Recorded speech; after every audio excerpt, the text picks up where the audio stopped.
नमस्कार विद्यार्थी पालक मित्रांनो, आपल्या सर्वांचं स्वागत आहे विजन करिअर काउन्सिलिंग मध्ये. मी योगेश्वर गुट्टे, आपला एज्युकेशन आणि career mentor. Engineering cap round 1 चा निकाल आता लागणारच आहे. 2026 बद्दल आपण बोलतोय आणि हा निकाल लागणारच आहे. हा निकाल कसा पाहायचा आणि नंतर पुढे काय करायचं असतं, हे आपण डिटेलमध्ये माहितीमध्ये या व्हिडिओमध्ये जाणून घेणार आहोत. सध्या अद्याप निकाल लागलेला नाहीये, पण आपण मागच्या वर्षीचा निकाल कसा होता ते बघू शकतो, त्यातून आपल्याला आयडिया येते. हा व्हिडिओ मी 26 ला बनवतोय आणि 25 तुम्हाला निकाल दाखवतोय. निकाल नेमका कसा दिसतो, त्यात काय बघायचं असतं, काय महत्त्वाचं असतं आणि पुढे काय करायचंय, हे सगळं आपण या व्हिडिओमध्ये डिटेल पाहणार आहोत. तर चला स्टार्ट करूया. जसं की टायटल सांगते, इंजिनिअरिंग कॅप राऊंड 1 चा निकाल कसा पाहायचा आणि पुढे काय करायचं. इथे आपण बघू शकता.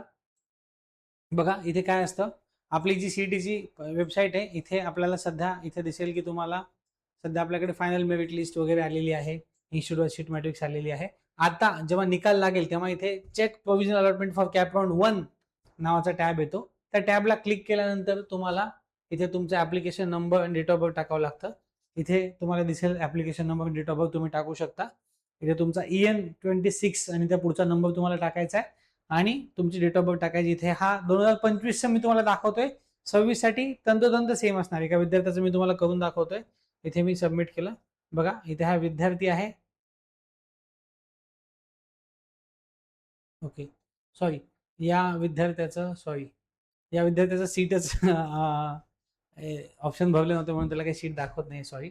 आपण अजून एका विद्यार्थ्याचं बघूया. मी 1 मिनिटाचा पॉज घेतोय.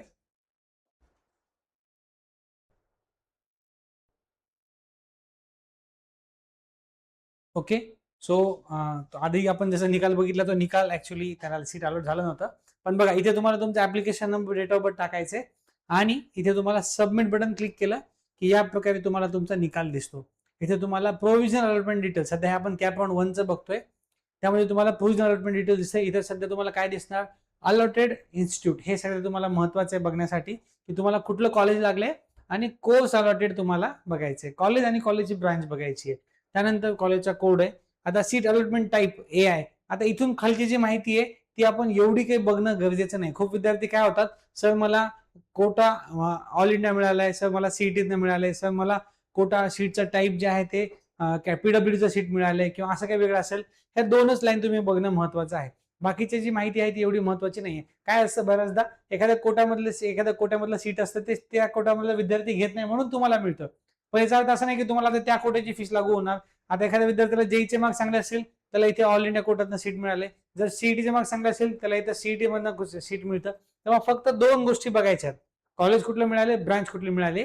बाकीची माहिती बघत बसायची नाही आणि त्या माहितीवर कन्फ्युज व्हायचं नाही. नाही सर मला सीईटी मध्ये चांगले होते, जेई चांगले होते, मला दुसऱ्या कॅटेगरीचं PWD STचं सीट मिळालंय, असं काही नसतं. एखादं असं होतं की बघा एखाद्या कॅन्डिडेट आहे, STचं PWDचं सीट शिल्लक आहे, ते कोणीच घेतलं नाही, ते तुम्हाला मिळू शकतं. ते शिल्लक राहिल्यामुळे तुम्हाला मिळू शकतं. तेव्हा हे सीट अलॉटेड टाईप जे आहे, ही माहिती आपण बघणं एवढं महत्वाचं आणि गरजेचं नाहीये. पण फक्त 2 गोष्टी बघायच्यात, आपल्या कॉलेजचं नाव काय, ब्रांचचं नाव काय. त्यानंतर पुढे प्रोसिजर काय आहे, ती आपण बघून घेऊया. बघा आता सीट तर लागली आणि आज 2 तारीख आहे, संध्याकाळपर्यंत निकाल येईल. पण पुढे काय करायचंय, 3 ते 5 तारीख आपल्याला दिलेली आहे सीट ऍक्सेप्टन्ससाठी. तर पुढची प्रोसिजर आपण जाणून घेऊया काय करायचे. बघा आता आपली अलॉटमेंट तुम्हाला झाली. अलॉटमेंट झाल्यानंतर पहिलं काम असतं ते आपल्याला निकाल बघायचं. ते आपण आता बघणारच. जसा निकाल लागेल तसा आपण तो बघूच. पण निकाल लागल्यानंतर पहिलं काम आहे सेल्फ व्हेरिफिकेशन. सगळ्यात पहिल्यांदा तुम्हाला, आता आपण जो फॉर्म भरला होता, मी परत एकदा सांगितलं, आपण फॉर्म भरताना एकदा व्हेरिफिकेशन केलेलं आहे. आपण FC सेंटरला परत जाऊन व्हेरिफिकेशन केलेलं आहे. आता आपल्याला परत एकदा सेल्फ व्हेरिफिकेशन फॉर्म मध्ये काही दुरुस्ती करायची असेल ती आपण करू शकतो, ज्याला आपण सेल्फ व्हेरिफिकेशन म्हणतो. ते कसं करायचं याचा डिटेल व्हिडिओ तुम्हाला उद्या भेटून जाईल. जेव्हा तुम्हाला ऍक्च्युअली करायचे, जेव्हा ते चालू होईल तेव्हा तुम्हाला मिळेल.